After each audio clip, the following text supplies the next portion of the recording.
Hey, what's going on, everybody? Ian Scotto here. Jack Murphy on with me for this episode, who you know from Vets Connect and the Team House with Dave Park and all his other work, his memoir, Murphy's Law. Just us this episode, if you've been keeping up with Tonto's social media. Chris has been in Texas the past few days doing one of his awesome classes with Battleline Tactical.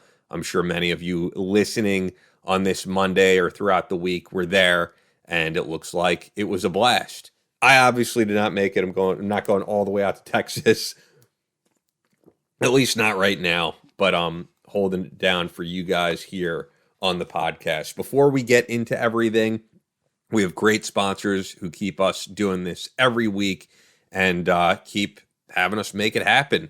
Fort Scott Munitions is a manufacturer of multi-federal patented solid copper and brass CNC spun ammunition. It's designed to tumble upon impact in soft tissue, leaving devastating wound channels for faster bleed out and quicker incapacitation. This ammunition was originally developed to innovate and improve on the standard of military-grade ammunition design.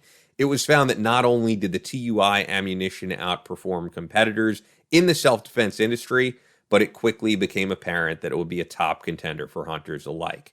With the ammunition being CNC spun, the tolerances are some of the tightest on the market, ensuring that you're going to receive the same results with each pull of the trigger. Fort Scott Munitions is available throughout privately owned businesses in all 50 states, as well as direct online through fortscottmunitions.com. Use the exclusive promo code Battleline for 15% off your order, only available to listeners of our podcast.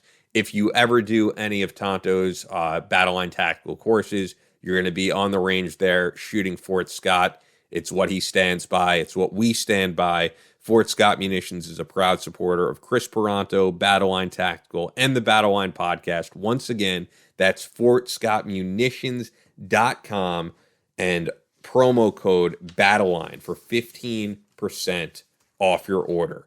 Also, another great sponsor with us this week, you hear us talk about them all the time, is Ned. CBD has become extremely popular in the past year, making it more and more difficult to navigate and choose the right company and product.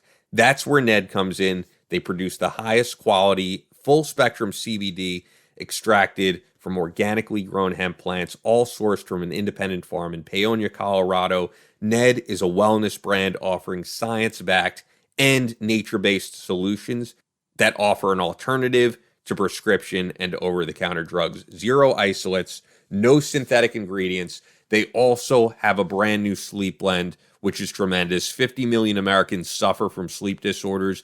Many of them are prescribed sleeping pills and subsequently become addicted. And there's a better way. That's why they created it. Sleep deeper for longer and wake up refreshed. Ned's Sleep Blend is a natural path to steady, consistent, and deeper sleep. It blends CBN, a powerful cannabinoid that promotes sleep, with 750 milligrams of CBD made from the world's purest single-source full-spectrum hemp oil and organic and wild-crafted botanicals used in traditional medicine to foster rest. So whether you want to check out the CBD or the sleep blend, just be aware that Ned products do contain THC. We throw that in as a disclaimer, but once again, it's a minuscule amount. You do not get high off CBD, hemp oil. If anything, it's just going to relax you and give you those effects that you do get from THC without the high. But of course, as we always suggest, you could check out their lip balm. You could check out the body butter. And if you're someone worried about drug testing, you can check those out. But if you don't have to worry about that, we stand behind everything those guys do. And they're continuing to expand their product line. If you want to check out Ned and try any of their stuff for yourself, we have a special offer code for the podcast audience, and that's helloned.com/battleline, or enter the code Battleline at checkout. You're going to get 15% off your first order or 20% off your first subscription order, plus free shipping. Now is the time to do it. Great gift idea for anybody that you want to give to on the holidays. Anyone suffering from sleep issues or anxiety, this is our go-to. So once again, that's offer code Battleline when you go to helloned.com/Battleline. Thank you, Ned. And Hope you guys are gearing up for Thanksgiving. With that, let's get right into this episode with the one and only, my good friend of many years, Jack Murphy.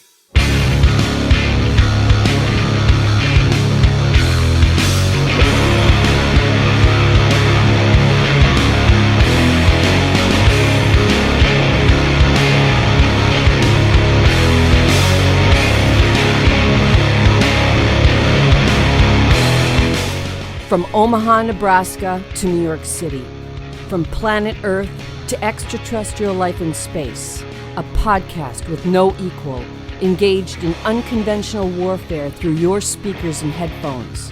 This is a show about embracing the suck, conquering your demons, and finding God in the face of adversity. Chris Tonto Peranto. Twitch is on. Motherfucker, I'm gonna shoot you in the face. Ian Scotto. You know, Ian and I have been dating for a long time. You are now tuned into the Battleline podcast.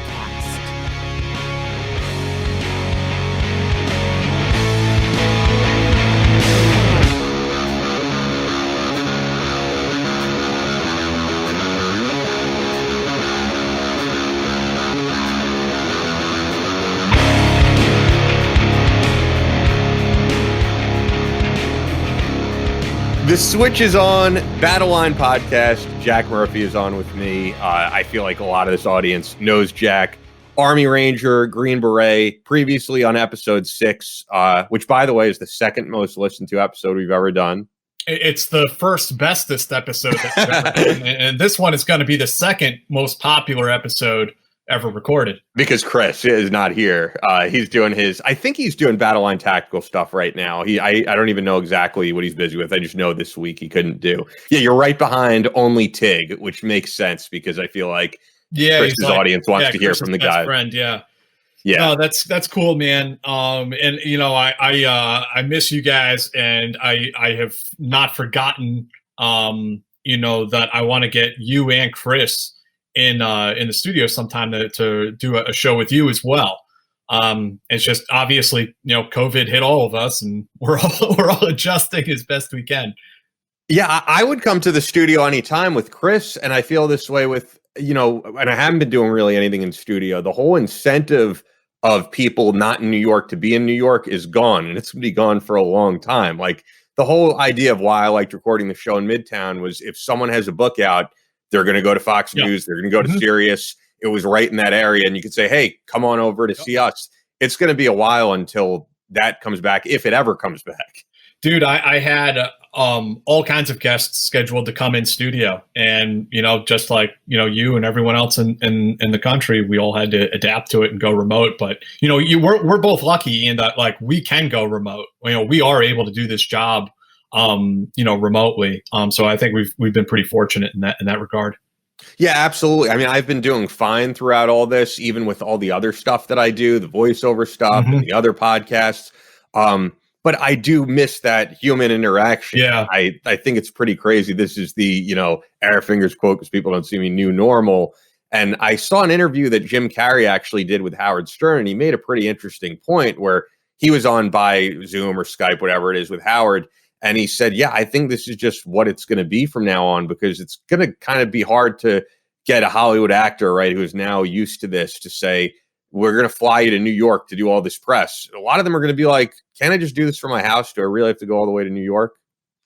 Yeah, it definitely changed the norms. And you know, others have written, you know, there's a lot of people like, why are they going to want to go back to an office building now that they know they don't have to be there? I can just sit at home in my sweatpants. Why do I want to go work in some office building in Midtown? But I mean, there are always going to be instances, and there are going to be people who, you know, we're social animals. Like, if you ever look at, like there have been people who go and like literally live in a cave for a year, and like they lose their mind. Like, they've done studies on like isolation studies on people, and like the human being, like we're herd animals to a certain extent, and we will literally lose our freaking minds if we're not around other people. Yeah, I mean, the biggest punishment they give you if you're in prison is to go into solitary confinement. Yeah, you go into the hole. Yeah, it makes sense, man. It is pretty crazy, and I think a lot of people's biggest fears are that type of thing, like being buried alive. People think of anything where they're by themselves. Yeah, it totally makes sense.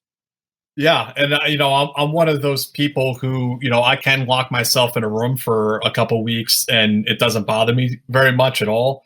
But I mean, even me, I mean, if I don't go outside and walk around once in a while, and I don't go say hi to somebody or cross paths, I'll start losing it too. So and that's where I think the entire country is in this place right now, where people are not in a good place. Yeah, and the online interaction is so negative, and that's why exactly. It's also why I keep my phone. I've said this a few episodes. I'm currently at my parents' because the house I was living in was sold, so I'm here for a little bit. Oh, man. I know I told you I was thinking of moving out of state. I don't think I'm going to. That's a whole nother subject. Oh, really? I'll get into it. But the point I was making is like I keep my cell phone downstairs because when I first wake up in the morning, the last thing I feel like that's healthy to see is all the bullshit on Twitter, on Drudge Report or whatever. I try to like go for a walk around the block, maybe pet some dogs, maybe say hi to some people in the neighborhood, because it's just there's, especially the past few days in particular, there's been so much. I don't know where we're at as a nation and how we ever heal, and I don't know. I really don't. People are in a really bad place, man. And COVID combined with the political atmosphere and everyone kind of turning against one another and being at each other's throats. Yeah, like I'm concerned. I'll put it that way. I don't want to be alarmist and scare people, but I have concerns with where we're at right now. Don't you see a huge difference between when you were covering political issues even like 3-4 years ago to now, in that I feel like we used to have at least some substantive discussions about like foreign policy and monetary policy, and it was sometimes heated, but there was some civility to it. And now, like, you look online, and what I've been seeing, and because I stood up for her in a thread because people were like going at Dana Perino. Now it's like with Dana Perino and Tucker Carlson, if you don't stand behind the president, you're an enemy. We're canceling your, Fox. It's real. I've just never seen anything like it. Yeah, man. It's what has happened is like the bar has gotten pushed so far. Like the goalposts or the bar has gotten moved so far as like what's considered acceptable behavior, and how we relate to one another and what we accept as behavior from other people. It has just changed so much. I feel like in the last few years. And did you see the stuff with like Tucker today? Why they're pissed at him? Yeah. It's just like, it's ridiculous.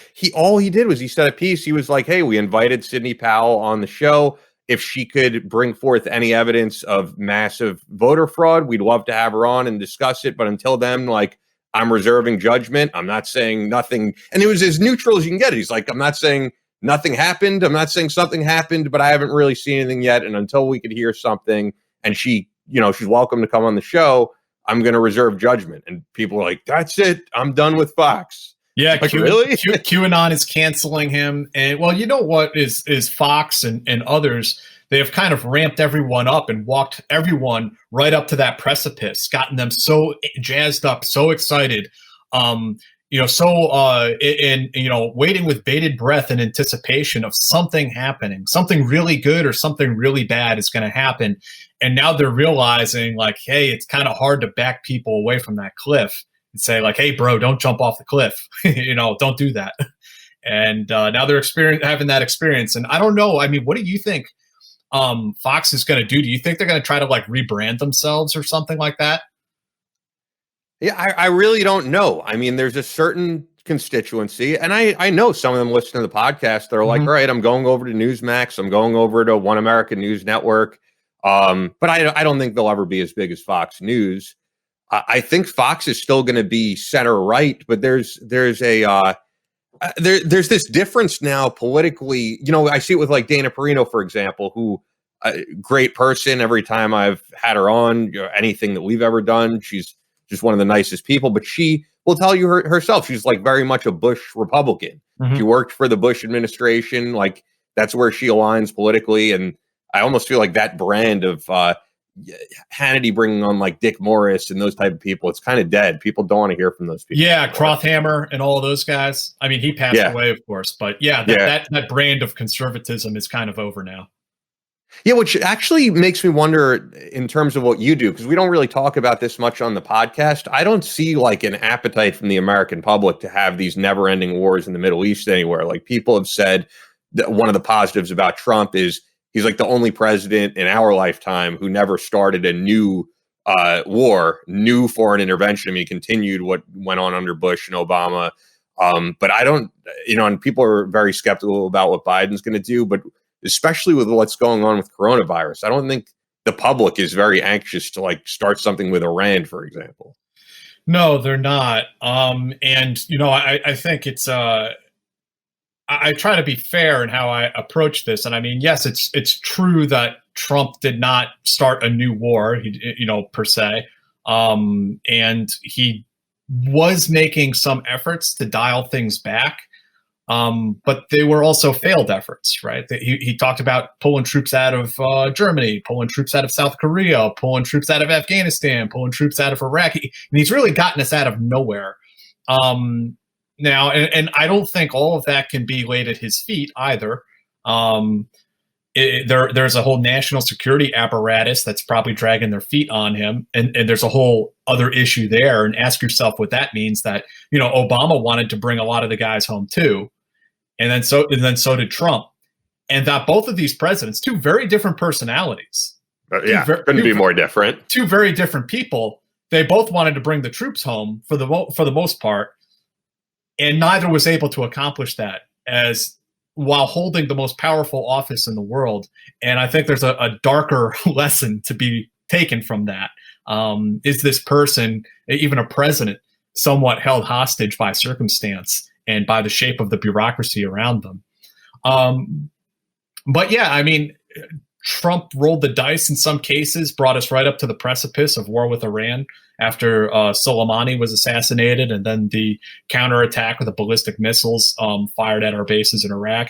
I mean, he brought us damn close, and I mean, thank God we dodged that bullet, literally and figuratively. But I think Trump also failed to deliver on some of his larger promises about bringing the troops home. Yeah. So where do you think things go from here? I mean, I'm going to say it's likely we're going to have a Biden presidency. I know people would like to get into, all the other stuff going on, but I'm just saying more than likely that's what's going to happen. Are we going to continue this? What's going to happen? Well, are we going to continue this, tradition of going, as like Ron Paul would say, military intervention or military adventurism, as I heard him call it? Yeah, I mean, and if you look at some of the people that Biden is talking about for his national security staff and the people he's already bringing in, he's bringing in part of his transition staff, Admiral McRaven, General McChrystal, Samantha Powers, who was on the National Security Council with Obama. She was the one who formulated the right to protect doctrine. That says, if there's a genocide out there, we have every right to step in and try to stop that from happening. Who else is in there? The woman who is slated to potentially become the next Secretary of Defense, Flournoy, and I apologize if I'm not saying her name correctly, but she is quite hawkish. She formed a think tank in Washington, D.C. and brought all of her think tank pals with her into the Pentagon during the Obama administration. So, yeah, the Biden administration looks as if it's going to be quite similar, probably more in common with the George W. Bush administration in this regard than the Obama administration.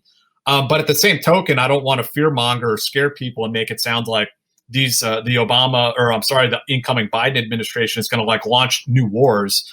That's a little bit of a bridge too far. We don't know that. But I think they will be quite hawkish. And I don't think, as far as bringing troops home from Afghanistan, downsizing the amount of troops we have in Africa, bringing troops back from Syria, the Biden administration, in my opinion, will not be about that at all.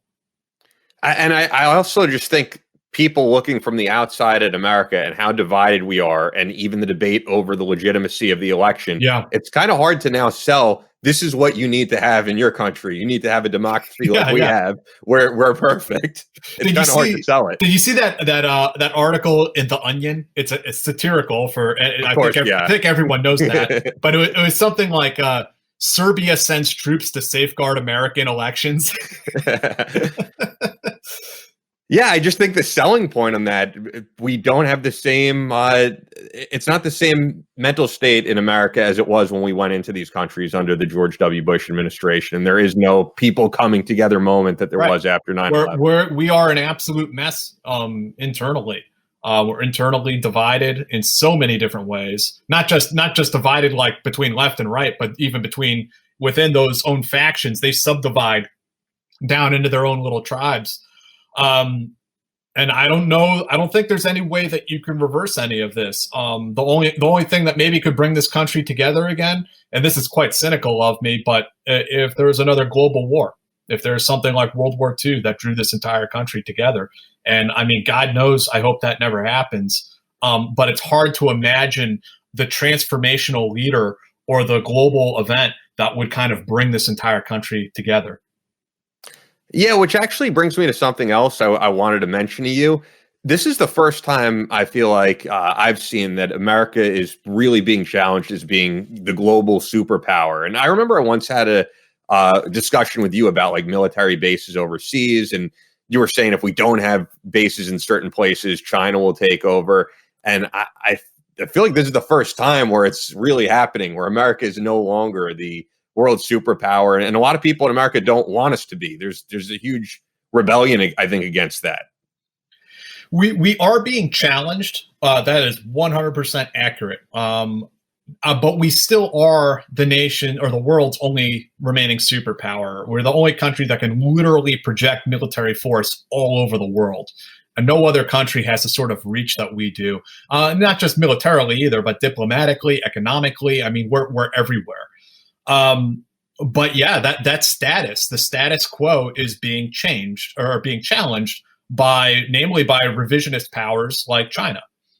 They would like to see not just sort of a multipolar world where we all integrate into the world system, but China wants to be the top dog. They want to be the global hegemon. They want to be what America is, and they want to see America reduced to the level of like maybe something like the UK or France, where we're like second or third rate powers. And yeah, we're still there, but we don't really have the kind of pull that we used to. So yeah, I mean, we're absolutely being challenged.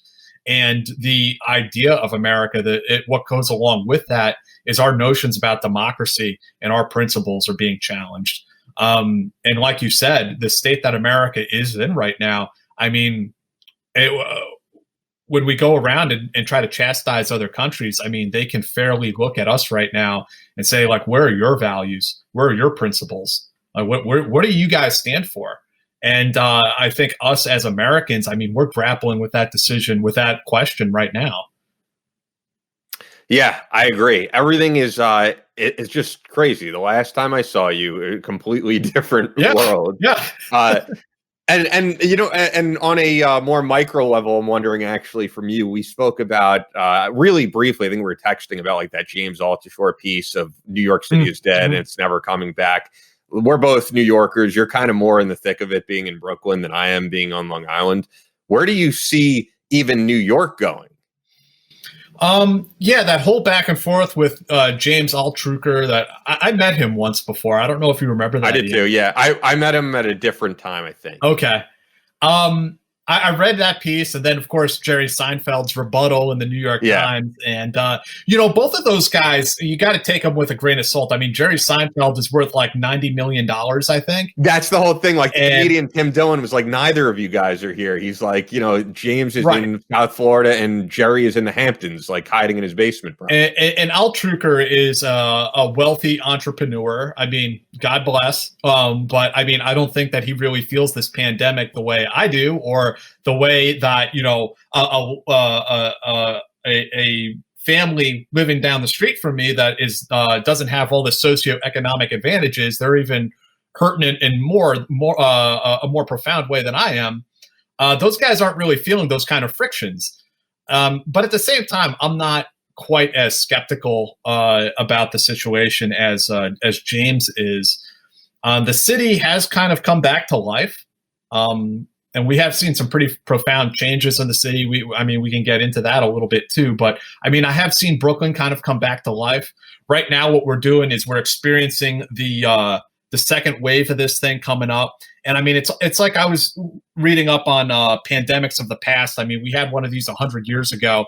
The first wave hit, then the next winter there's a second wave, and then the third winter there was another like much smaller wave, and then it was over. It pretty much just petered out and went away after that. So we're about to hit the second wave. I'm sure it's going to suck.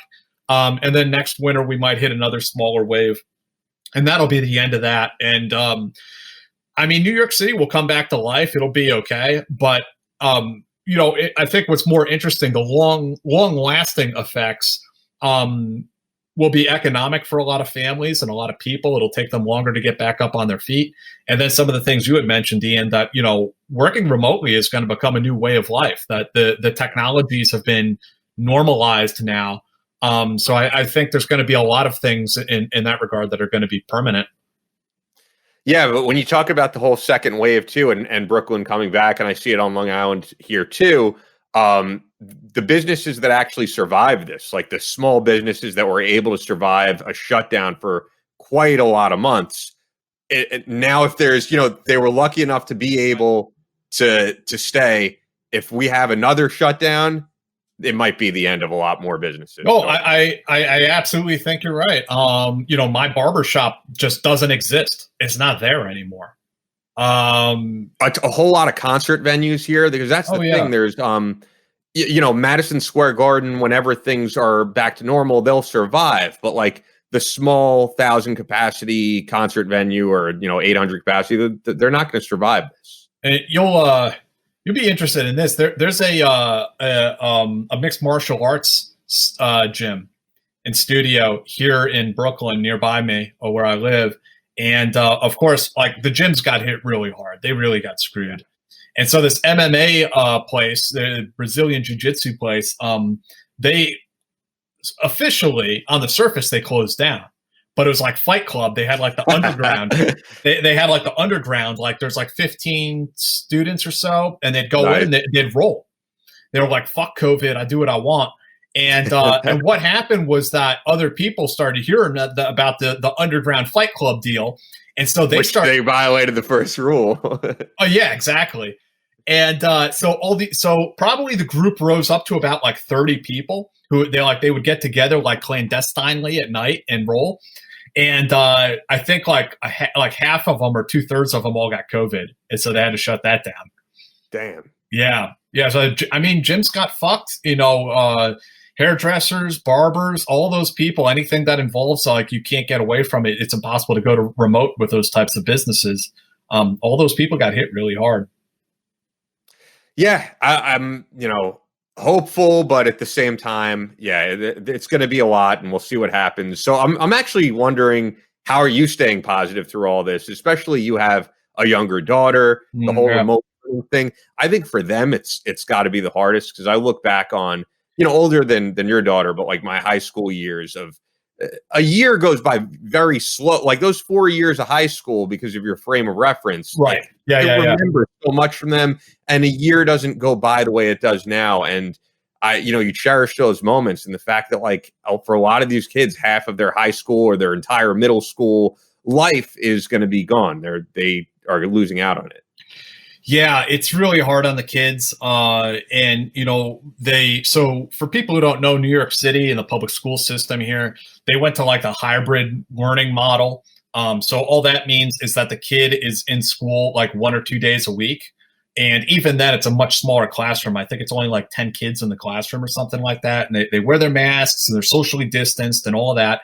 And then are they even behind like kind of a plexiglass at their desk? I think I saw that at the high school I went to, because I went for a walk there with my friend, and we like peeked inside. I'm not sure about that actually. And so they're in class 1 or 2 days a week, and then they are at home doing e-learning the rest of the time on the iPad, talking to their teacher on Zoom or whatever it is.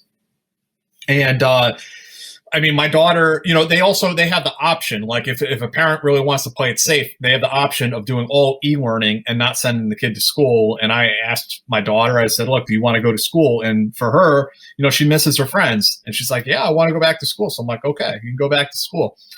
And, the New York City school system, I mean, there's a lot of confusing information that was put out, probably because there's a lot of confusing information coming from the local, state, and federal levels that just baffled the hell out of all of us. But the teachers and, the kids and everyone, they all worked really hard to make it happen. And it seems like the safety precautions they took did work. Like, they have not had COVID outbreaks in the schools. It's the rest of the city that's the problem, that we're starting to have an outbreak again, that second wave in the rest of the city. And I think it's like a state law or something like that. Like, if the city gets to X number of people, the schools automatically shut down. So it's kind of a shame that I think the kids are kind of being punished for all the things that, the rest of us are doing.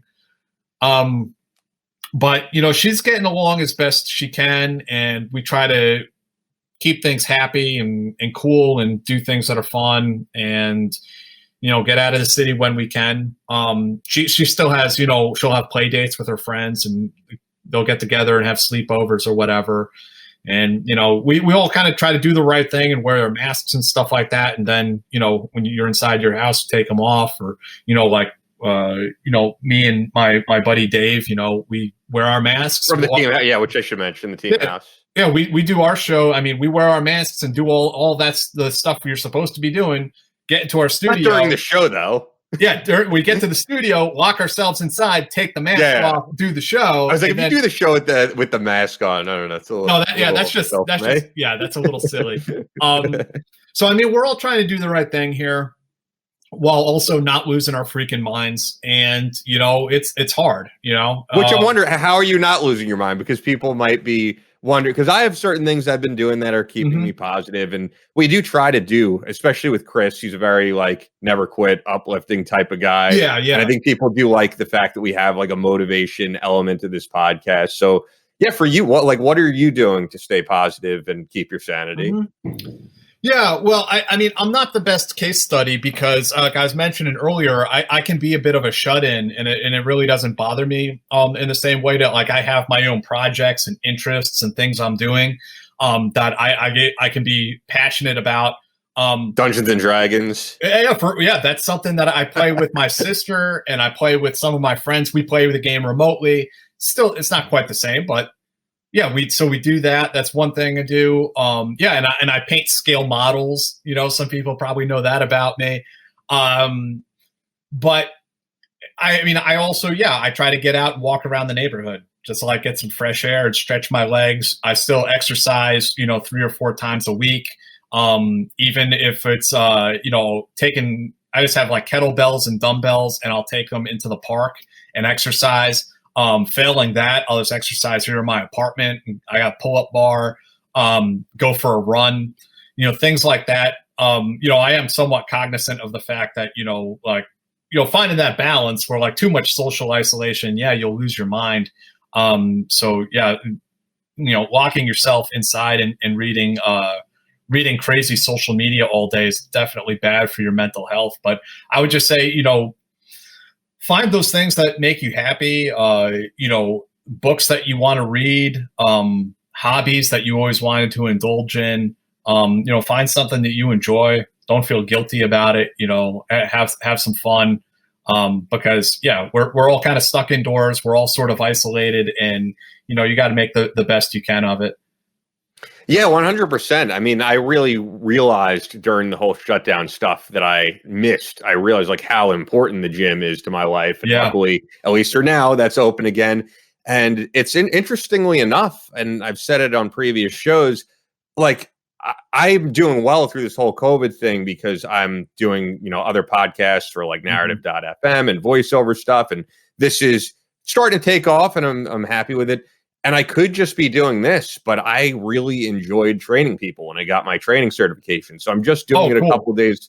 Yeah, I'm just doing a couple days out of the week. But I definitely learned I'm not as much of an introvert as I thought I was. I really do.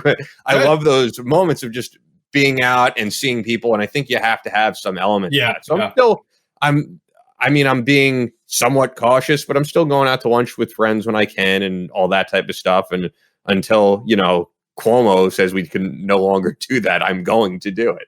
Man, I'll tell you, on the trying to stay positive, the flip side of it is there have just been some scenes here in Brooklyn that I feel like I'm in a cyberpunk novel or something like that, where, I went out and met my friend to have a beer, and going out wearing your mask, walking down the streets, and like there are like some hobo camps that have sprouted up that were not there before. Like I didn't even know about that. Like little tent cities under the bridge and is it like how Occupy Wall Street looked? Do you remember that?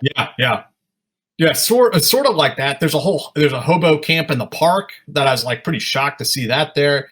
There's like just trash laying around and just walking through these like empty streets at night. Like it used to be a pretty happening, trendy part of town. And then it turned into like a ghost town. And even walking through, I was walking through a part of like Williamsburg that was like super trendy. And I mean, for God's sake, there's an Apple store there now and a Whole Foods. It's like it's a bunch of yuppies, and it just is not there the same way. It just isn't. And going out, meeting your friend outside, and you sit down, take your mask off, and then they bring you a beer. And because of Cuomo's weird laws, they also have to you have to get food. Like I went to one bar with a friend of mine and we each had a beer. And they give you your beer and they give you your bagel. Like, here's your bagel. I'm like, what the hell am I doing with this bagel? And she's like, well, you have to because of Cuomo's laws. You have to have something. You have to buy food with it. And I don't know. It's just like kind of like we're in this like kind of bizarro world. Things that just don't make any sense. Like. Well, the gym's closing now. Like, so UFC gym that I would go to, which used to be 24/7, they changed it to closing at 11 on weekdays. And then we changed the law to gyms have to close at 10. So now when I sign in, because I go late at night, I even said to them, I'm like, yeah, we're doing our part with this like last hour that we're not allowed to be here. I'm sure it's, stopping the spread somehow, magically. Yeah, I don't get that stuff at all. It's the same, like we were talking about the curfews. Like a curfew is designed to like keep criminals off the streets or something. Like, and when you're experiencing civil unrest or there's like guerrilla insurgents in the streets, you throw up roadblocks and you have curfew. Like, this is a pandemic. Like, what the hell is a curfew doing to stop a virus from spreading around? And it's hard for it not to fuel conspiracy theory then, because it's like these are governors, are they just flexing their muscle to show how much that they can control the population? And it gets people more upset and more stressed out. Like, why? Yeah, they feel like the government is like closing the fences in around you. Like, why are they doing this? And I don't believe in conspiracy theory stuff, but it's like these are some like irrational, nonsensical decisions being made, Yeah, I don't either. But I will say, when you hear the stuff that like Trudeau said, and you keep hearing this phrase pop up of the Great Reset, and during Trudeau's speech, he said, we need to, he was talking about coronavirus, and he's like, we need to reset the economy to have it work for people who it didn't work for, and we need to start basically redistributing wealth to these people. And I'm like, what does this have to do with coronavirus? This is you trying to change, economically, because they're tying it into climate change and wealth redistribution. And what is that? So I get people don't want to hear that crap right now. It's like, save that for the election, bro. Yeah, and I understand why people are feeling that way. So we'll see what happens. But I always do stress to the audience the same things you're saying and I know Chris does, like to stay positive throughout all this. Yeah, and keep in mind, everybody, like this will be over. Like people who say this is the new normal, this just is our new reality. Like that's not science. That's bullshit. It's not the new normal. Like there's going to be this second wave we're getting hit with now. There might be a smaller third wave next year. But then this thing's going to be over, and we're pretty much going to go back to normal. Like we will be, kids will be playing in the parks. There will be half-naked women walking around New York City on the streets again. Like all of that's going to happen. Like don't think that our lives are over and the American way of life is dead. Do you ever find yourself like fantasizing about things that happened pre-pandemic? Because I can tell you, early on, I kept replaying, I swear, in my head.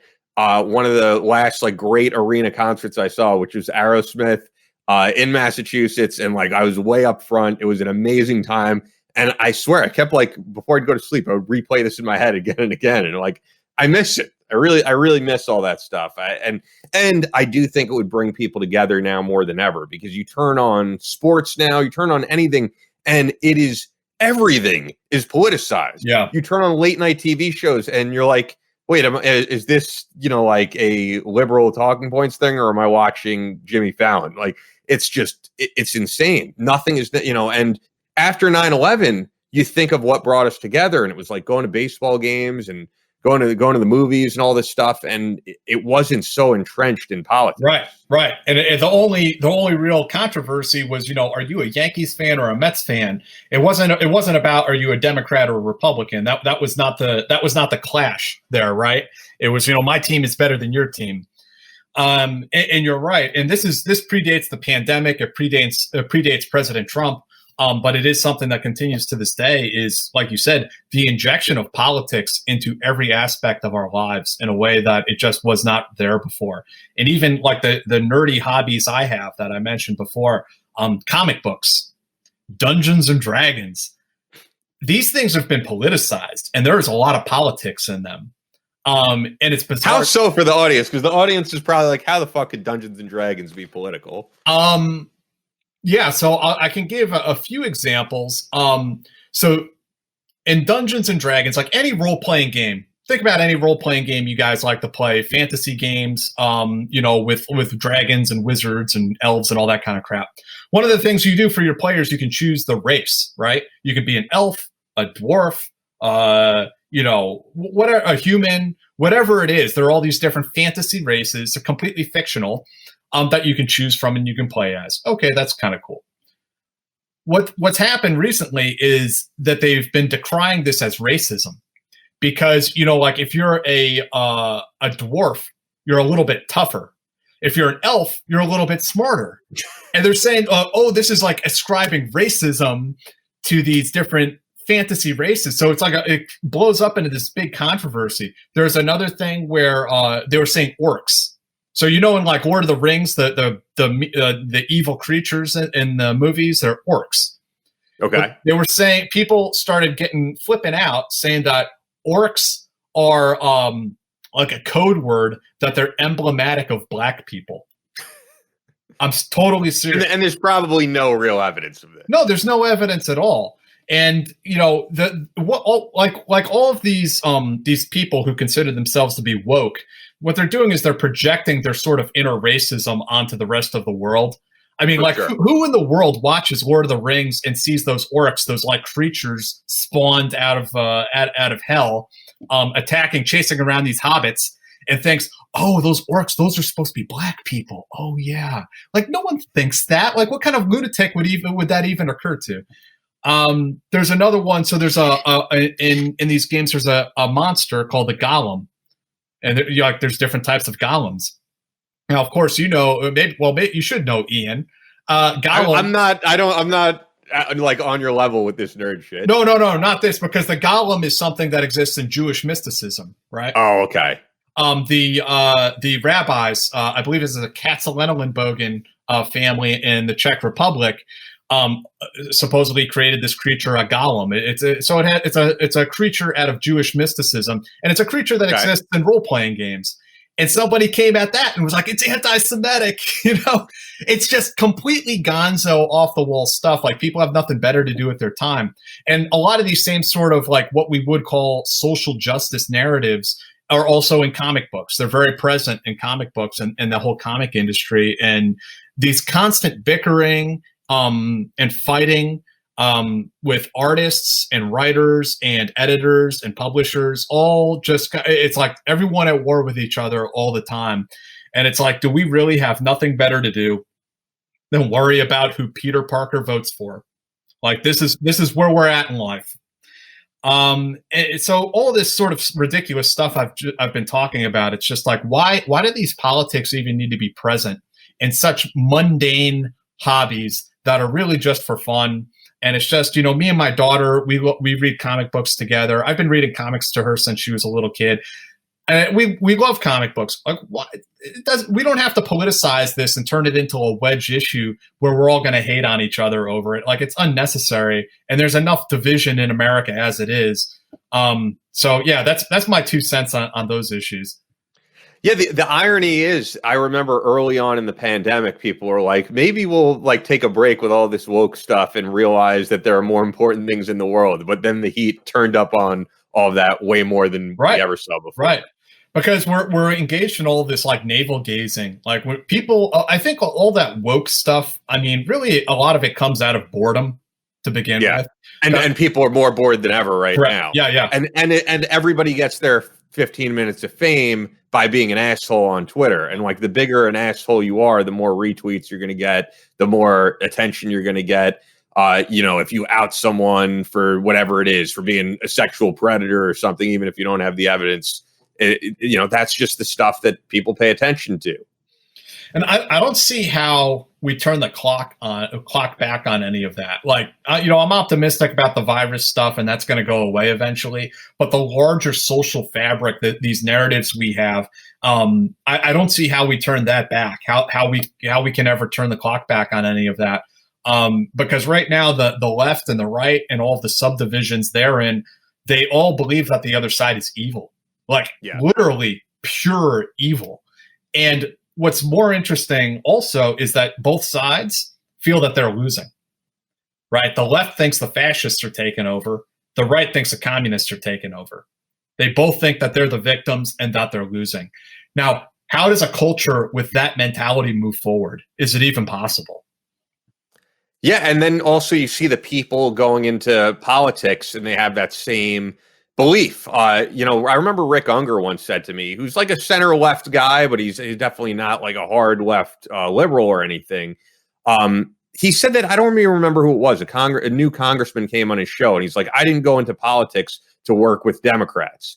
And Rick was like, well, then why are you in politics? Right. Like, that's literally what you have to do. That's the job description. You have to work with the other side and come to some agreement on certain issues. And that's, you see like QAnon members going into Congress. A crazy one I could, think of too is a guy that you and I both know. I mean, I haven't talked to him in a while, but Sean Parnell, I've just been on Twitter watching his race, which was against a fellow veteran. And it was a pretty vitriolic, election between these guys. I mean, you probably saw it. It was a lot of, or I just figure on Twitter, you'd probably see following him, but it definitely got extremely heated. And you would think, I don't know, two veterans running against each other, they could at least say we served our country. We have a different way that we see America, but no, it was pretty damn heated. Were they like trashing each other's military service? I don't know if it went that far. Sean is a special ops guy, and I know that Connor Lamb looks like one, but now Sean Parnell is not conceding the election. I think he didn't serve in the same capacity or anything, but I'm just saying every single race is extremely heated. And it doesn't seem like people are going. I don't even actually think you can get elected on a platform of I'm going to work with the other side and see what we can agree upon. There were a lot of actually that interview that Obama did with The Atlantic was really interesting because he was talking about Republicans who it was like one Republican congressman that like he shook hands with and like gave him like a little bro hug because he just got elected. And so like Obama was just like saying, hey, congratulations. And he got like fired, or not fired, but he lost his seat the next election. They kicked him out because he was perceived as like an Obama collaborator. And he was talking about how there were all of these Republicans that were willing to work with him, but they didn't because they felt they couldn't because their constituents would punish them. So yeah, we're definitely in this time where people will punish their congressmen for working with the other side, for trying to reach across the aisle and find some sort of like bipartisan issues that they work together on. And I would just point out that we live in a democracy that requires that sort of collaboration. If you're not willing to talk to the other side and use your rhetoric and try to convince people, the only other option we have is violence. And none of us want that. We created this democratic process so that we can have a process of sharing power and distributing power, and where people elect their representatives. And if we don't have that sort of mentality that we're going to try to work together, then what is the other option? Like if you say, I'm not going to work with Democrats, or I'm not going to work with Republicans, exactly like your friend said, then what the fuck are you doing there? Like, what do you, I mean, I'm not saying you need to cave in on everything or that you need to like flush your values down the toilet. I'm just saying, if you're not even willing to talk to them, you're not willing to sit down and find and look and see, like, are there some areas we agree on and we work together on? I'm like, what are you going to do there exactly? Yeah. it's a scary time. I think there are people who are stoking the flames. You see it of a civil war who do want to see things resort to violence. Lunatics out there. Yeah. Yeah, and you also need to keep in mind too, like the more heated the rhetoric gets, there's always like these seriously mentally ill people out there who think like it's their job to take out the other side. I know, man. I'm like I said, I'm trying to be optimistic. I'm not out to scare people, but I'm concerned about where we're at right now. I feel like the population of our country has just been amped up and amped up and amped up. That like we're coming up on something. No one knows what that something is, but we're all very fearful of it. And I saw a clip today of someone calling into Rush Limbaugh, and this guy was literally in tears, man. He was crying. He's like, President Trump is my president. You and President Trump are the only ones who care about us and fight for us. I would die for President Trump. And like, this is scary stuff, man. It's scary. I don't care where you are politically. Like, this is not a good way for us to relate to one another. It's not. No. And maybe it is good that people aren't like flying to see each other for Thanksgiving in some cases, because I think this would be like the most heated Thanksgiving for many people. It used to just be like, I don't know, my aunt or something has a different political belief than me, and you know, maybe there'll be a little debate on something. But yeah, you're right. It's gotten super heated. I don't know. Hopefully things turn around somehow.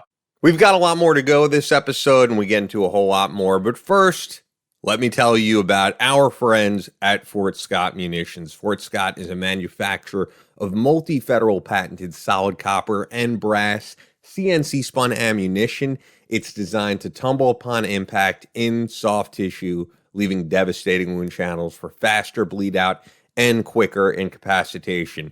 If you guys are looking for something for the holiday season, looking for stocking stuffers for Christmas, for the shooter in your life, this is where you want to go. This ammunition was originally developed to innovate and improve on the standard of military-grade ammunition design.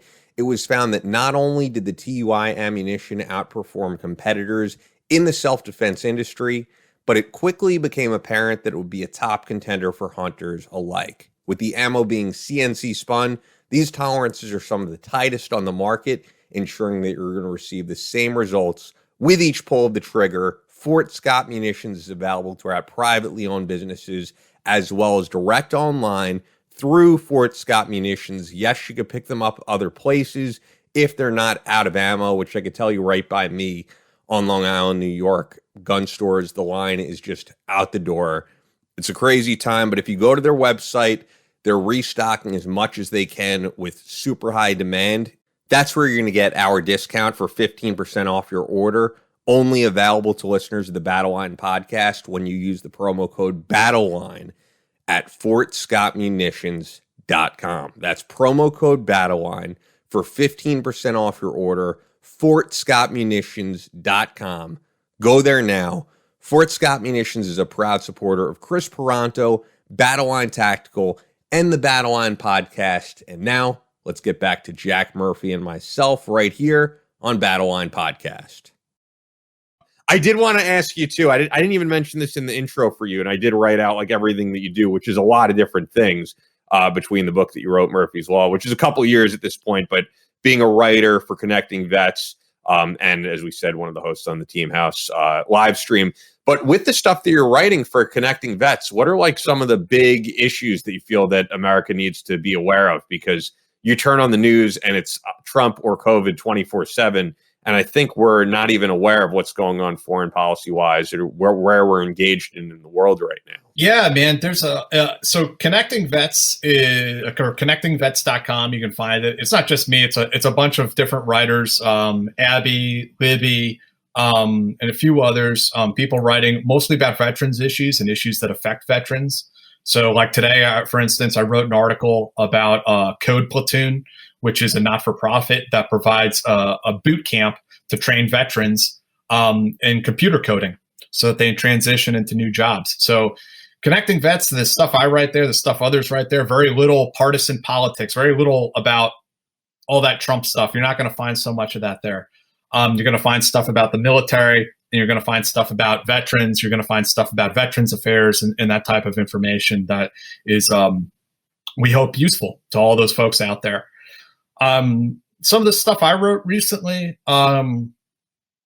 let's see. Some of the bigger ones that maybe people would be interested in. I did write an article about QAnon and how veterans are attracted to QAnon. And so you might find that one interesting, about the military and veterans and how they get on board, or some of them, a small number of them get on board with QAnon conspiracy theories and why they do.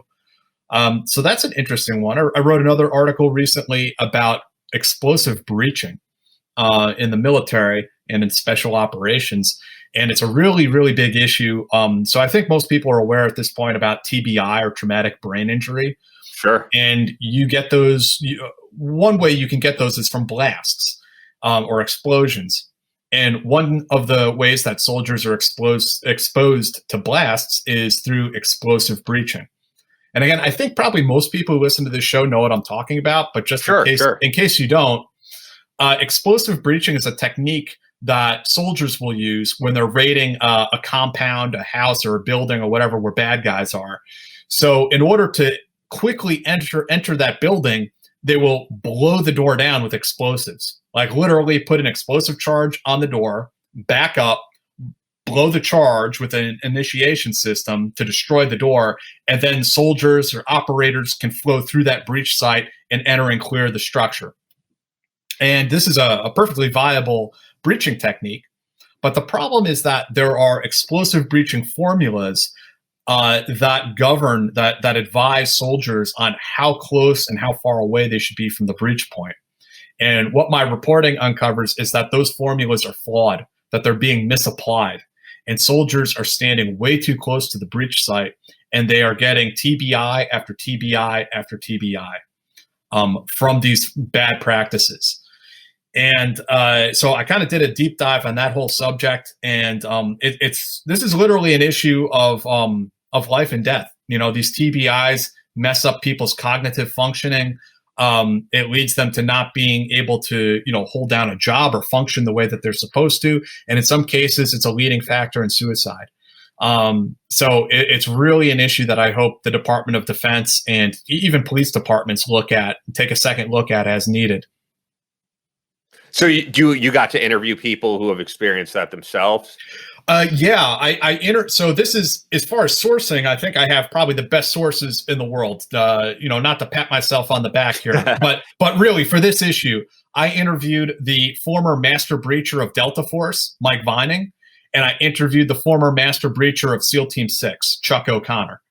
So are those from the live stream that you do and being able to use that in your other work, basically? No. This is for a totally separate article. Had nothing to do with that. Okay, gotcha. Which I will say, side note, the Mike Vining episode, the amount of views on that, I was like, wow. You guys got to check that out if you haven't, but that blew up. Yeah, we did do an episode with Mike, and I'm going to try to do an episode in the future with Chuck O'Connor. He's a really good guy, and he's really out there trying to help out dudes, and because he has like 40-something years in explosive breaching. Like, this guy knows his stuff, and he's really trying to like spread the word and try to implement safer practices for the soldiers out there.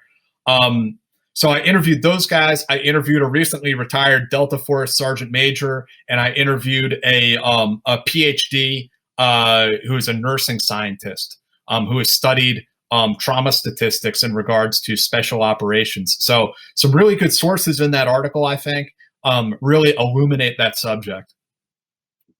That's awesome. So it's out now. People can check that out. Yeah. It's on Connecting Vets. If you have a second, Ian, I'll try to pull it up for you and find. Yeah, you can send it over. I'll put it in the link. Any guys like you personally served with who have maybe experienced it? Here it is. Special Ops has a broken culture with explosive breaching that can lead to TBIs on connectingvets.com. I know. I definitely know people who have TBI, man, and it's sad and it's unfortunate when guys get it because, like I said, it affects their cognitive process. So they actually start can turn inwards and turn on themselves. I notice, and like what I mean by that is that because their brains aren't functioning the way they used to, it's like doing a math problem. Like, hey, I should be able to do this, but now I can't. Like, I know I used to be able to do this. Why can't I do it now? And they start getting mad at themselves and frustrated and blaming themselves. it's really shitty, man. And I feel for those guys. I'm sorry that they go through that. And I hope that we can institute some safer practices to keep these dudes safer down the line. Yeah, definitely. And people need to at least be more aware of it with articles like these, because it's not something that gets covered every day. And being in special operations especially is a dangerous job. And someone like Mike Vining having to deal with just diffusing bombs and that type of thing, that's probably the most high-pressure job you could do in the world. Yeah, man. Those two guys, Mike and Chuck, I mean, they know this stuff inside and out. Does Mike himself have any issues with it? Because Mike seems completely great, for at least when we interviewed him. I don't think Mike and Chuck have ever experienced any issues with it. And one of the interesting things that they were explaining to me is, so like Mike and Chuck were in those units. They were in SEAL Team 6 and Delta Force back in like the heyday. So we're talking like late 70s and into the 80s.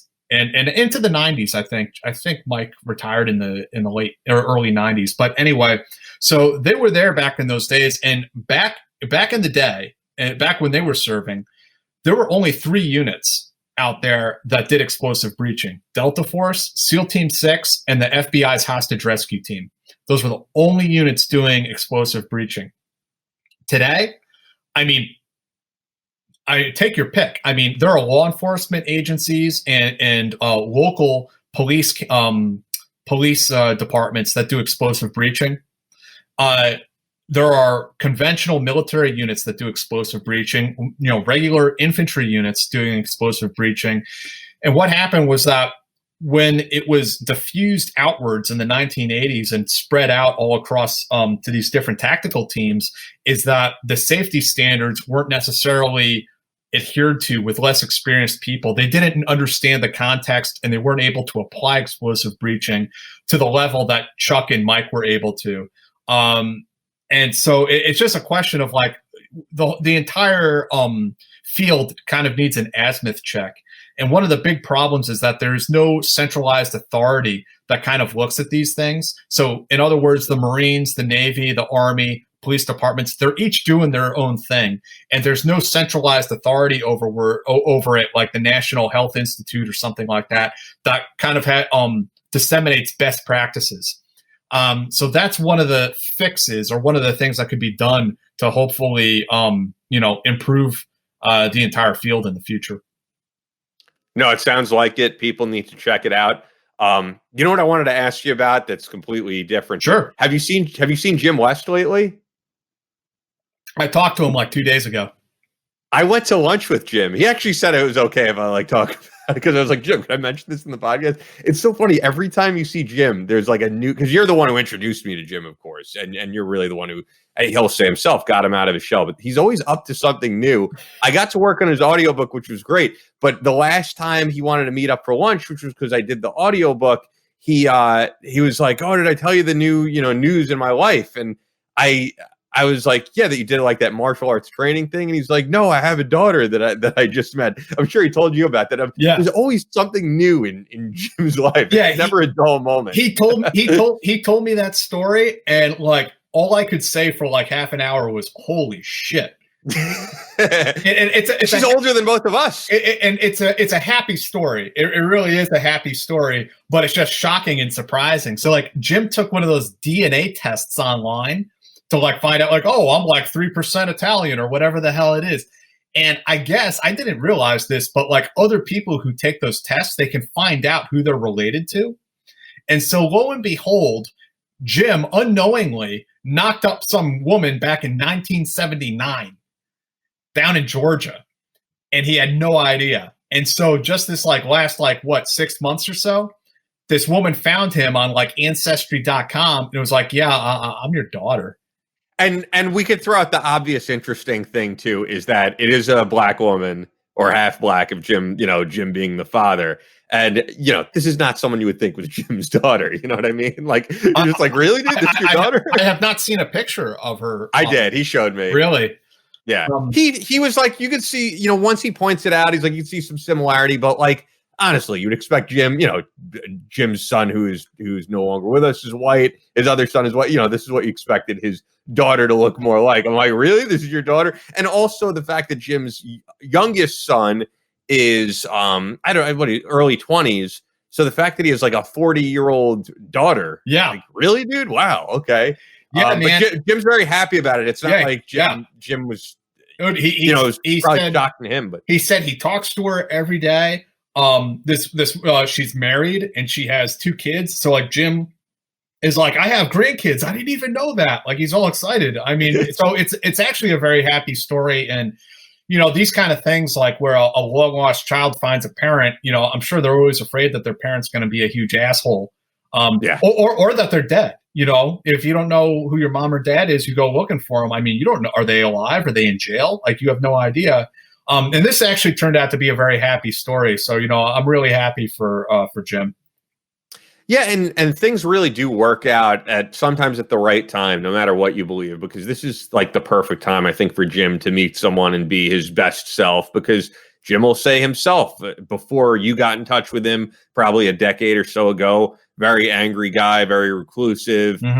He probably wouldn't be the guy you'd want to meet that she's meeting today, who's a lot more calm, collected, and even though he still has, as we always say in the show, because of when Chris said the switch is on, motherfucker, he still has that in him, but he's not, he's not the guy looking for a bar fight anymore. Not that he's necessarily looking for it. If you read his book, a lot of the situations were people trying to start shit with him, at least according to his recollection. But that's no longer the Jim West of 2020. Yeah. No, I think Jim is a better person these days. And, I never knew, I met him at a different point in life. I never knew Jim West, the animal, the guy who would get drunk and go crawling around alleyways in the middle of the night looking for people to fight. I didn't know that. I hear the stories from people who served with him sometimes. But I didn't know him. I caught Jim at a different place in life, and so I know Jim West, the man, not so much the animal, which I'm grateful for, and I'm lucky to have met him when I did. Yeah, and it's funny though, when you read the book itself, which him and Justin McCauley did, the scenarios all seem to be, at least in his recollection, that he was justified, that it was someone trying to start crap with him. But it's also like, how do you get to hundreds of bar fights if you're not at least looking for action on some level? But he doesn't seem to be the aggressor in most of these stories. He would go out looking for action. I mean, he would they would like try out new moves in his dojo in the afternoon, and then at night go and get drunk and try to test them out in the bar. that was just like a normal day for him. Yeah. Have you seen the newest book that he wrote? Yeah, I read it. It's great. Yeah. It's really good. But it's just most of the stories involve someone wanting to test out Jim West. Like, they hear the legends of Jim West. Oh, you're Jim West. And it's them starting shit with him. Once again, at least the way he accounts. Well, I think a lot of it was that too, because he had such a reputation around like Fayetteville. And, it's like that movie. You ever seen Ip Man with Danny Yen? No, I have not. The Ip Man films. He's like a Chinese kung fu master. And are always these people like coming to him like, Master Ip, I learned a new move. I want to show you. There's always like somebody wants to challenge you and see, where you're at. I don't know. It's like a martial arts thing.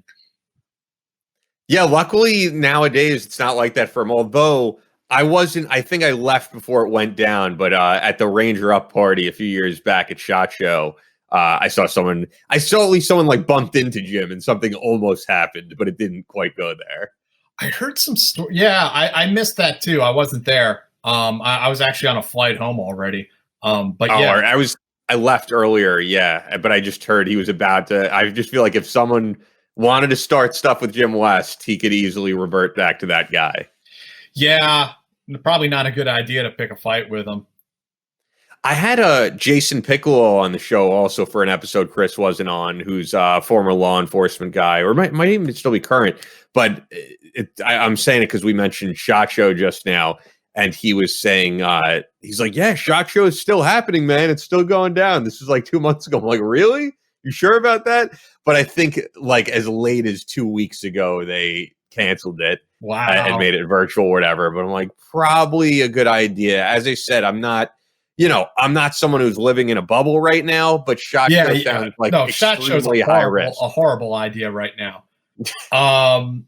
I went to the SHOT Show, I think 7 years in a row, back to back to back. Like, if I don't have to go, I'll be happy.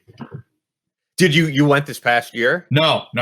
But I mean, because I was going to say, you don't work for a company anymore where you have to be. No. But I think I went like 7 years consecutively. Do you have no interest in ever going back at this point? Not really, man. I feel like I've kind of been there, done that.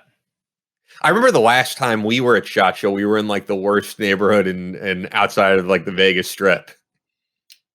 Where it was me, you, Al. Were you there? It was Alex, right? Yeah, you were there. Me, you, Alex, James Powell. I'll say his code name, and another fake name. Well, what's his but what's his writer name Kurt. again? Kurt. Yeah, Schroeder. But yeah, don't you remember there were like police cars going off repeatedly every night? I'm trying to remember because I get my years confused. And but I mean, yeah, we definitely stayed in some slums, like some really nasty like Airbnbs. You remember that time where they found laser porn in the mop closet? It was laser disc porn. There were I wasn't there for that. There were laser discs. Some people probably have no idea what I'm talking about. Like a laser disc was like a DVD the size of a record, and it was laser disc porn. And it's like a hard thing to hide. Yeah, it was hidden in like the mop closet of this Airbnb we were in. It's like, what in the fuck is going on here? Yeah, we stayed some years in some nice places, and then other years in like some not as nice places. I always had a good time. Like, I enjoyed like that range day type stuff, but I'm in the same boat where it's like, all right, I would maybe go back depending, on what's going on that year. I don't live for it like some people do, but it was always a good time, like hanging with actually a lot of the people that we got to work with that we didn't see every year. Yeah. It was a good time to do that. It's seeing the people, and it's seeing, guys that like I was in the Army with that I hadn't seen in years and years that I'd run into. I mean, that kind of stuff's really cool. But the show and walking around the floor of the show all day, it's just like, no, I'm good, dude. Yeah, because it's in or it usually was in January of every year, and that's when it's like freezing cold in New York. I remember the last time we went actually saying to you, even though it was that bad neighborhood, like just walking around Vegas, being like, I could see myself living here. And you were like, really, dude? I don't think so. And I had that same feeling when I told you I was thinking of moving to Arizona. I have friends there, and like the weather is great. But I just really thought about it, and I did check out apartments, and I was like, look, the weather's nice, but I would be bored out of my mind here. All my friends, family, just the places I go, I'm coming to the realization, like, I don't think I see myself leaving Long Island. Man, I mean, I like it. I haven't been spent a lot of time in Arizona, but I do like it out there when I've been there. What you could get for whatever you're paying and what I was paying, it is, I mean, I was in an apartment previously in New York where I was paying $14.50 a month, which in where you live would get you like a broom closet. At least on Long Island, I had like a spacious upper floor of a house, which I really enjoyed. But for that same price in Arizona, for like $1,500 range, you have a pool, you have a gym there. It is baller as fuck, but I just couldn't do it. I couldn't pull the trigger. Man, you're absolutely right, man. And I mean, there's always that temptation, like, and that's what all the hipsters do when they retire from Brooklyn is they move upstate to like Hudson now. And like, yeah, for the amount I'm paying for like a 1-bedroom apartment, I could probably get, like a house up there. But I don't know, man. I mean, part of it too is like, I grew up here like you did. I mean, I grew up in Westchester County in Sleepy Hollow. So like, I think this like Northeastern thing is just kind of like in my blood also. And also, how often do you see your parents and your family usually? Once a month, I guess. So there you go. That's normal to me to see my parents every week or every month. And if I'm in Arizona, it is a long flight. Realistically, I would probably see my parents about 3 times a year. Yeah. And family's important, and our parents are getting older at this point. I want to spend as much time as I can, within reason. I'm not spending every day with that. Although at the current moment, I do see them every day. But there's something I think to seeing those people as much as you can, and my friends that I grew up with, a lot of my high school friends I still see. And although I haven't seen you in the past year, nor I think under normal, we'd go out and get burritos. Yeah.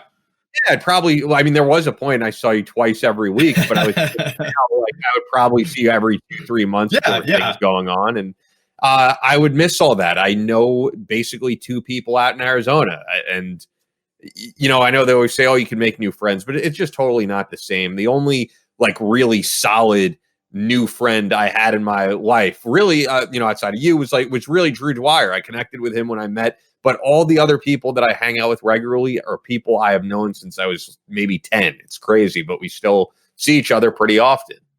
I think, also, having a kid and For you, yeah, that's a big one for you. yeah. And well, yeah, it's partly, yeah, you don't want to uproot her whole life. And also, her experiences with her grandparents, that they're right close by. I mean, I guess if I moved to upstate New York, I mean, we could still go see grandma and grandpa. That wouldn't be a problem. But I don't know. Maybe I'll get there one day. I'm not there quite yet. Yeah, I don't know, man. And I still do like New York, and I think a lot of people outside of the New York area have a wrong impression of what New York is. You kind of have where you live is what people see on the news of New York City on some level. People don't realize like Long Island and the rest of New York, which is a very big state, is nothing like that. Ron Bennington from SiriusXM made a really interesting point, and I said it a couple of shows ago. When we talk about this whole Civil War in the United States thing, what he said was really true. He said, we don't really have red states and blue states. We have a red country and blue cities. Because if you look at even the New York map, how we voted, outside of, I think, New York City, Albany, and it may have, I'm trying to think of where it was. I'd have to look at the map again, but it was really only like 3 places voted for Biden, and the rest of the entire state voted for Trump. Like, and that same goes for like parts of California, Pennsylvania. It's just that's why when people talk about the Civil War thing, it's not as clear cut as people would like to think. Right. I'd be at war with people in Manhattan, because Long Island, they didn't vote for Biden here, so. Yeah, man. And, something that I had a professor of the history of New York City, Professor Sullivan, and he made the point. He's like, people talk about like living in New York City, people who live in New York City. He's like, realistically, nobody lives in New York City. No one lives in New York City. Like they don't. This city is like, what's the population of the 5 boroughs? Is it like 6 or 7 million people, I think? You're probably right. I really don't know. So no one lives in New York City. They live in one of those 5 boroughs, right? Okay, I get what you're saying, because I was going to say I do know a handful of people who live in, Midtown where it all, but you have to pay a lot for that. Right, but here's the thing. You live in a borough, but you don't really live in a borough either. You live in a neighborhood in that borough. And you don't even really live in that neighborhood in that borough. You live on a fucking street in that neighborhood, in that borough in New York City. So the more accurate way to think of it is like 10,000 cities that are all kind of merged into one big metropolis that's connected by subways and streets. Your New York City is going to be totally different than someone else's New York City. I mean, I've lived in a couple different places in Brooklyn. I've lived in a couple different places in Manhattan. Spanish Harlem is completely different than Midtown. The Upper East Side and parts of the Upper West Side, where all these well-to-do people live, it's like being in another country. All right, it's not anything like where I live in Brooklyn, and even this like parts of Brooklyn are completely different from one another. Totally different vibes, different ethnicities, living in these different neighborhoods, different types of stores, different types of people. I mean, it's no one lives in New York City. It's just such a there's a parts of New York City where it's huge Indian communities, people who immigrated here from India. I mean, it's like night and day. Yeah, no, you could point to so many right near me, even though I'm on Long Island, is Flushing, which is predominantly Asian, of course. My mom grew up, ironically, in Trump Village, Brooklyn, which is predominantly like Russian immigrants and Astoria. Yeah, man. And so I guess the point being, I do like a lot of things about being here, but I hope that a lot of these concert venues, for example, are able to reopen, because a lot of them near me are closing down here on Long Island, and they're not coming back. They're not going to be able to revive from this. So yeah, a lot of smaller bars, a lot of concert venues. Those are the people that I'm most concerned about, for sure. Yeah, no, me too, man. And it's definitely going to change things around here for a while. And it's going to take a while to get for people to get back up on their feet. And yeah, the people that own bars and restaurants, I mean, they're doing their best, but it's tough. So it's safe to say you don't see yourself moving out of state anytime soon. Not out of state. No, I don't think so.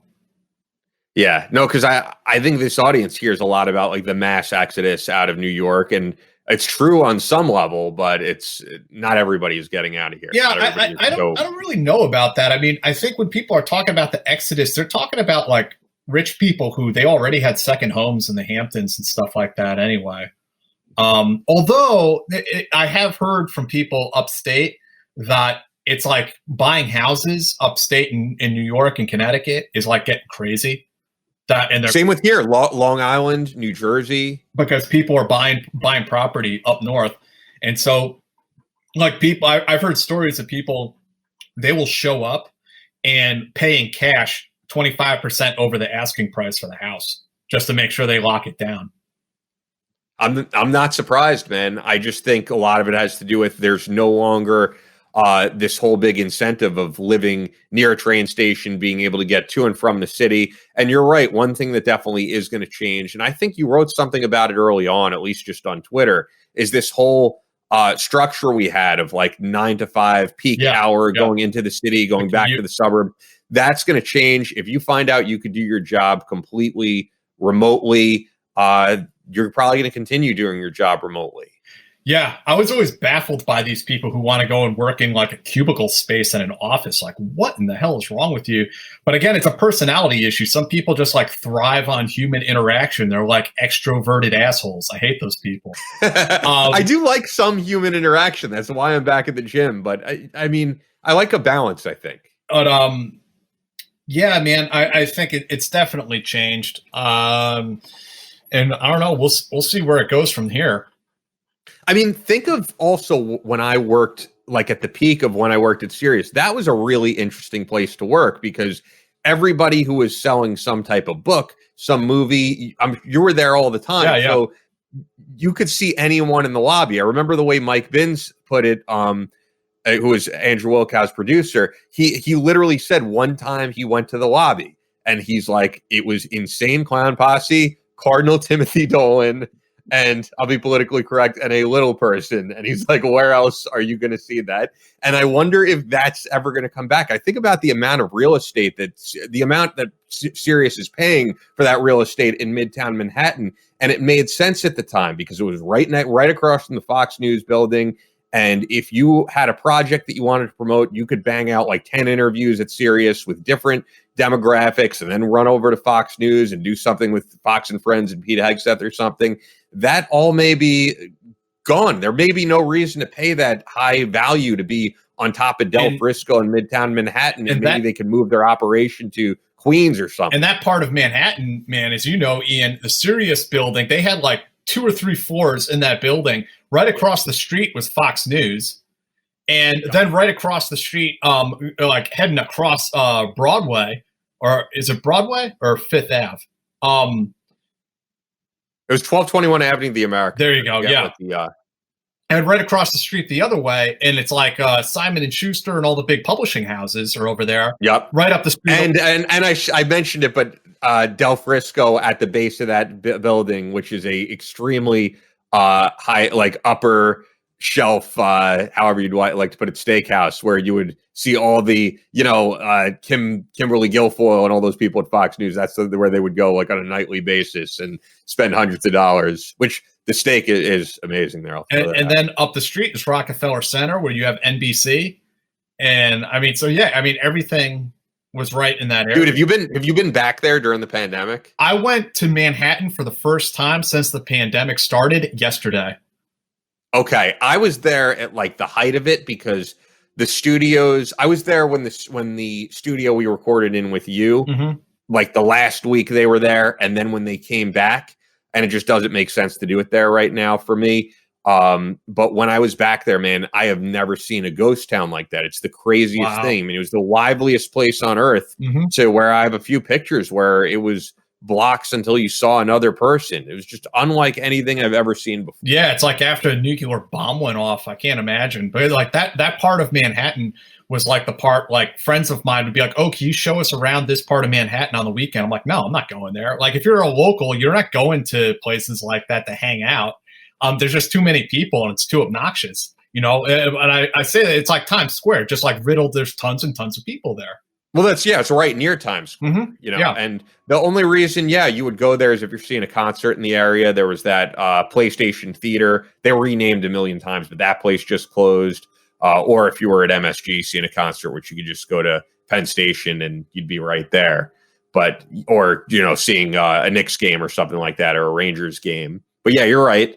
That one person who did want to see it, and I'm glad I got to show him, was Marty Scoveland Sr., wanted to see all that stuff before he passed away. And he went to Emmett O'Looney's and then wanted to see Sirius, cool. Wanted to see where the ball dropped. And yeah, Marty took him everywhere. Marty took him like all over the world. I talked to Marty on the phone like 2 weeks ago. Yeah, he's a really good guy. Marty is a former Ranger, and he's the editor-in-chief, I believe, for Coffee or Die. Coffee or Die, yeah, with Luke Ryan, who's been on the show before. And his dad, I should point out, had an ALS. Right, it was ALS. I think so. And yeah, he just wanted to see all these different places, and it was cool to at least take him around when Marty was in town. But yeah, it's just a totally different thing. I mean, like this year, you're not going to see people packed to watch the ball drop. I don't know what New Year's is going to be like. It's going to be very hard for, Dr. Fauci and all that to say, like, don't get together with friends. No one's going to listen to that. Yeah, man. And like I've said before, I'm about trying to do the right thing and to like limit the spread and all that kind of. You want me to wear a mask? I'll wear a mask. It's not a problem. I'm not going to complain about that. But when the federal government starts like kind of like wanting to lecture us about Thanksgiving, if that's what's going on, they make some overtures towards that. It's sort of like, all right, bro, this is a little bit of overreach here. Like, why don't you just let me figure this out on my own? I don't need you telling my family how to handle this. Yeah, especially when you're seeing some of these, like, Mayor Gavin Newsom, that it was caught that he was out to dinner, and it was, indoors with like 12 other people, and he's saying like, you better limit Thanksgiving. And yeah, at some point you got to let people take their calculated risks. Right, I felt perfectly fine going to the gym, and so one of the guys I trained did get COVID. I feel perfectly fine. He, we both have masks on. I'm not touching the people that I'm training anymore. This is going to happen, but it's also kind of hard to convince people that we're back to where we were 6 months ago. We're like, you might die, and it's a crapshoot of who's going to die. Like after we've watched like someone like Chris Christie, I know he's getting, he's basically being treated, more so than we would if we were to get it. But you just watch like a guy who's morbidly obese, not in the best of health, and you're like, all right, if he's able to beat this, I'm pretty sure I'll be okay. Whether that's rational or not, that's the way people see it. Well, when this thing like really popped off, like if they wanted to like shut down all the airlines and like, really for real do a nationwide lockdown like they did in Italy, like early on, and we're going to do that for like 3 months or even 6 months, I'd be like, okay, like we do what we got to do to get through this thing, right? But if you come to me now and you start kind of proposing that kind of stuff, it's like, hey, man, like that ship has sailed. I agree. And I'm enjoying all the things that are opened, and at least in New York too. The news definitely has made it worse than it is, where it's this explosion of cases. But then you look at the death toll, and I think like 3 people here on Long Island died yesterday, and you start to say, is this really necessary to shut everything down right now? I don't know.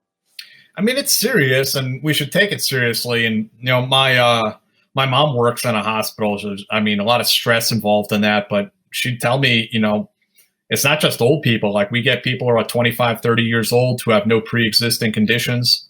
They come in, check into the hospital, they're positive for COVID, and they're dead 2 days later. It's crazy. So it is serious, and we should do, like you said, it's calculated risks, because we can't lock down the entire country and literally we all lose our freaking minds and the economy really goes to shit.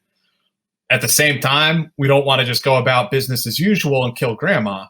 So we're taking a whole series of calculated risks here to try to limit the exposure. I mean, that's what the masks are. They don't completely mitigate the transmission of the virus. They just greatly limit it. So yeah, we're all doing the best we can, and it would just be helpful if our government put out like consistent, sensical information and didn't confuse the shit out of everyone. Yeah. I did see that your friend, fellow Ranger, Paul Shari, said that he got COVID. Paul, yeah. You very sympathetically wrote, "Don't die." Yeah, do not die, bro. Same thing I would have told him on a hill in Afghanistan. Me and Paul go way, way back. We were Rangers together and deployed together to Afghanistan in 2004. So, yeah, me and him go way back. Yeah, hopefully he'll be all right. But I'm sure he's able to take from you that, that's your humor. Yeah, no, he's a good guy. I'm sure he's going to be all right. He'll pull through it. Awesome, man. Well, what else is on the horizon for you? As I said, connecting vets, all the stuff you've been writing there is fantastic. And then the Team House live stream, some of these episodes going completely viral. We will have Dave Park on the show at some point. And you should give people an update that Dave is now okay, because I did mention early on what happened to Dave, and he's fully recovered at this point. It seems he's doing much, much better. So like if people don't know, Dave got fucked up in the subway. Some scumbag hit him in the head with a rock. And like it was one of those things where like he was in critical condition in the hospital. He could have died. Like if he got hit in the head with that rock one more time, he probably would have died. But he's doing good now. He's doing much better. He's been to see like the best doctors America has to offer on these things at this point. And they've taken really good care of him. So yeah, I mean, he's going to be okay. He's doing okay. He's back to his normal self now. Thank God. So yeah, we're a lot to be thankful for there. Yeah, we'll definitely have him on at some point. But nothing permanent, it seems like, right? No, I don't think so. He's very lucky that he doesn't have like, a fractured skull or brain damage or anything. He kind of dodged the bullet on that. Yeah, definitely. A lot of people are pulling for him, and thanks to you setting up that GoFundMe, and also thanks to Dave just being really honest with people and saying, like I saw on Twitter, there were different veterans groups who were trying to throw in money, and Dave just saying like, "Hey, I'm going to be all right. Allocate that money to someone else." Yeah, man, I really appreciate everybody who chipped in for him. We were able to raise a decent amount of money, and that was like obviously Dave couldn't go to work. He was like on bed rest. So, I mean, that kind of like got him through that whole period. So I really appreciate everybody out there who kind of like looked after him. 100%. Any big plans for either with Connecting Vets or the live stream, or any writing stuff outside of that for 2021? Well, things continue with Connecting Vets. Always working on different articles for them, and we'll continue to. And, if you got any things you want to lay on me, my tip line is open. Any veterans issues, any national security issues. I love to write about secret missions and covert operations. That's one thing I would mention, Ian, is my article that went up on Yahoo that people might like to read. And that went up a few months ago. And it's an operation, a CIA covert operation that took place north of the Philippines, north of the South China Sea, in which 4 maritime branch contractors were killed in a hurricane during a covert operation. Oh, wow. So that's up on Yahoo. You can find that. But otherwise, continuing with the podcast, Ian, and with the live stream, I'm working on some things to kind of like improve the production quality. So like we're getting like an intro trailer made that'll play beforehand, and some other looking forward to that. Yeah, things like that to kind of just like, we want to make it as professional as it can possibly be. It doesn't have to be like super polished like, a real TV show, but we want it to be cool. We want people to, feel like they're getting some quality content on there.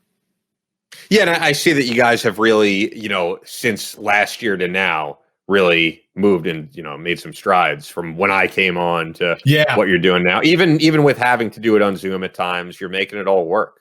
Yeah, man. Yeah, we're all adapting as best we can, and yeah, we built out a set. We got the sound and the video working much better, so it's coming along. I'm pretty happy with where it's at right now. Cool, man. So for the audience, you could look up the Team House on YouTube or here on wherever you're listening. I think it's on pretty much all podcast platforms. Spotify and iTunes and all that stuff. Awesome. And Jack is on Twitter at Jack Murphy RGR, on Instagram at Jack McMurph. It's cool to do this again because, like I said, there was a period of several years where we saw each other twice a week. Somehow managed to keep things going, and a lot of the times radio teams and duos, they butt heads and stuff, and we've managed to get along pretty good throughout this whole time. So. Yeah, absolutely, man. And I hope we can get together, have a drink sometime soon. And likewise, I do want to have you and Chris on the show. Failing that, maybe we can get you to come in and have Chris dial in remotely. I don't know. You could definitely do that. We'll figure out how to do it. But I mean, I definitely want to have you guys on. Yeah, he'd be great for it, man. And I feel like he has a lot to talk about with what he's doing with Battleline Tactical and adapting during this time for sure. He's doing less of them now, though. He's doing less of these training courses where for a while he was on a plane constantly. And as he says on the show, he gets more out of it being able to do it every few months. But yeah, we've both been keeping busy, and I think everybody who really makes the effort is finding ways to adapt right now and just make the best of it. Yeah, absolutely, man. Yeah, everyone's trying to do the best they can, and through all the division and anger and everything, I don't think this virus needs to be the big partisan issue that unfortunately it's descended into. It's something that we should be able to pull together on and just get through. I don't think we have to hate on each other all the time because our masks tyranny, and all this kind of stuff. It's man, we're all trying to do the right thing here. Yeah, I think there needs to be some type of middle ground though, is from what I see. You have one side who's we don't want any restrictions at all. Yeah. And then you have another side who, when I watch Michael Osterholm, who's going to be working with Biden, and he says we need to have another 4 month, I think he said mandatory lockdown nationwide. And then when he also throws out there, he says, and you could find that he said it's going to stimulate the economy as well because interest rates are lower than they've ever been, and we could pay people to stay at home. And that's just a huge spin in my opinion. Why weren't we doing that previous if that's going to stimulate the economy? Yeah, it's a fantasy. It's a fantasy. Yeah, you can't just keep printing money into oblivion, and that's what we're going to end up doing. Yeah, that's just it's a fantasy. It's some weird utopian fantasy. I don't know why he would even say something like that. Yeah, but you can look it up. I'm not making this up. There's been a lot of people, I think, who are pushing for and also I just don't know if it would be constitutional to say that we need a nationwide lockdown for that amount of time. I don't know if you're allowed to do that legally. And just to be clear, we've never had a nationwide lockdown. We've never really been locked down. Yeah. So and now this hasn't been like China who had a real one. Right. So, now on the second wave, into this thing, all of a sudden we're going to have a nationwide 4 month lockdown. That's not going to happen. Come on. Yeah. All right. Let's end it with something positive. I don't want to end it with lockdowns. I don't know what we could say though. Actually, yeah. What I saw you wrote or tweeted out that Batgirl is ending, which your daughter very much enjoyed. Oh yeah. What comic books are you enjoying for the comic book nerds out there? So this is kind of cool. The Association of the United States Army produces a comic book. It's a Medal of Honor series. And what they do is they bring in real comic book talent. Chuck Dixon, who's worked on Batman and stuff like that, he writes them, and they get real artists, comic artists who do X-Men and Spider-Man and Batman, all kinds of cool stuff. And they make comics that you can download them for free off of the AUSA website about different Medal of Honor recipients. So Roy Benavidez is one of them, and it tells their story and how they were awarded the Medal of Honor. Tiber Rubin was this Jewish guy who won the Medal of Honor in the Korean War. It tells his story. Really, really interesting stories, real life, acts of valor. and they combined them into, now there's a printed comic book, and you can go onto their website again, and you can order a free copy of this Medal of Honor comic book. And I mean, I'm telling you, it's really well done. Like, this is great, something you can give to your kids to have them read about some real life American heroes. Anybody who's ever says, why are kids admiring these rappers and rock stars and basketball players? Our real heroes are our military. Well, these are some real deal military heroes. In the comics, like I said, they're just really well done. It's really professional the way they put it together.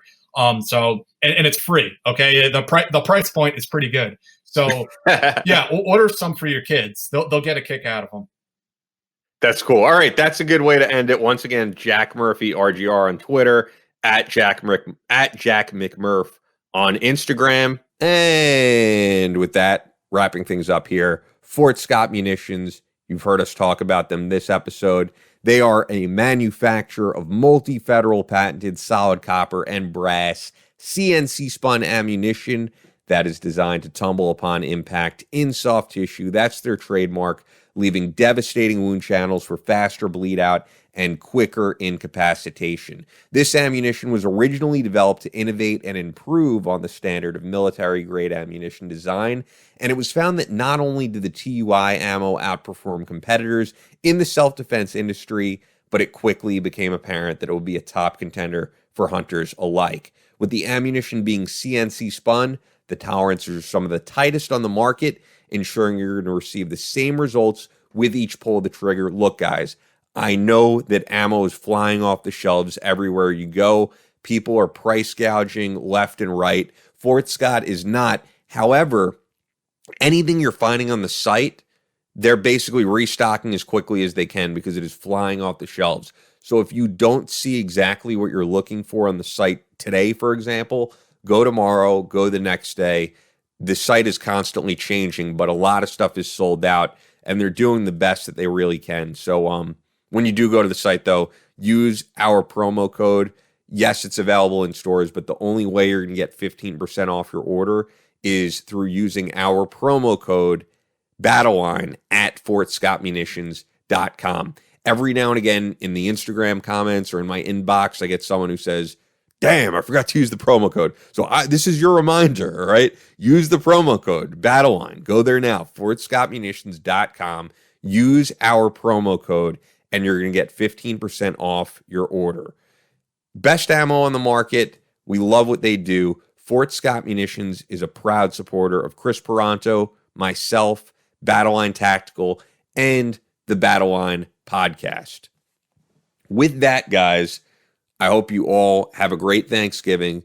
To anybody stationed overseas, fighting for our freedom, I know it's tough out there, missing family members. I can't say what Chris can because I haven't been in that position, but hang in there, stay strong. We'll hopefully see you again next Thanksgiving. And for the rest of you, stay safe. We'll be back next week. I hope you have not minded bearing with me these couple of episodes. But Chris Peranto, the usual team, will be back in effect just next week. So come back on Monday. We'll be here.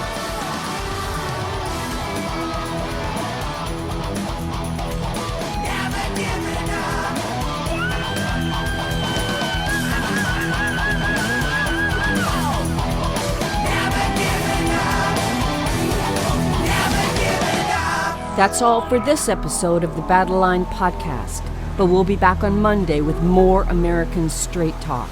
Until then, be sure to follow us on Instagram at Battleline Podcast and on Twitter at Battleline Pod.